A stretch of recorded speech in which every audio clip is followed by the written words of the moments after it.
Pour la petite anecdote, la première fois que je siège en commission, on a les députés, notamment du Rassemblement national, mais pour lesquels j'exerce une certaine forme d'indifférence et d'ignorance. C'est-à-dire que, comme il y a, on va dire un peu dans un excès de langage, je ne leur donne pas l'heure. C'est-à-dire que je ne les calcule pas. Ils n'existent pas pour moi, quand bien même ils sont présents, mais il n'y a pas de débat ou d'échange que je peux avoir avec eux parce que je considère que... Vous ne parlez pas avec eux? Ah, je ne parle absolument, je ne leur dis même pas bonjour. À partir du moment où on ne vote pas la censure, et c'est qu'on est d'accord avec Retailleau, c'est qu'on est d'accord avec Darmanin, c'est qu'on est d'accord avec l'austérité.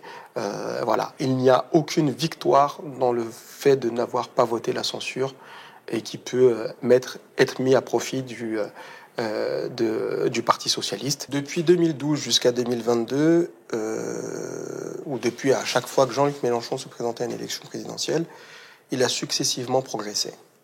Il a successivement progressé. Oui, il y a un certain plafond de verre peut-être, mais je crois pertinemment qu'aujourd'hui, il est le seul candidat de la véritable gauche de rupture susceptible d'incarner et surtout de ne pas trahir les engagements qu'il aurait pris et qu'il a pris et qu'il prendra devant les électrices et les électeurs. Moi, depuis que je suis petit, on me dit fais attention à la police. Je fais plus attention à la police qu'à autre chose.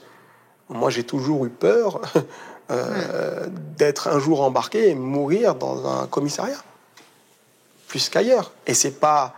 je me mets pas en victime quand je dis ça. Je dis juste que c'est une réalité. Qu'en Seine-Saint-Denis et dans d'autres quartiers populaires en France, nous avons peur d'une certaine police. Une personne comme Retailleau parle de français de papier. Quand il dit cela, il me vise moi aussi. Quand bien même je serais aujourd'hui député, il me considère très clairement comme un français de papier. Donc, oui, une arrivée au pouvoir de l'extrême droite serait vraiment tragique, tout comme une arrivée, je les mets aujourd'hui sur le même plan parce qu'ils ont le même projet, d'un Retailleau au pouvoir.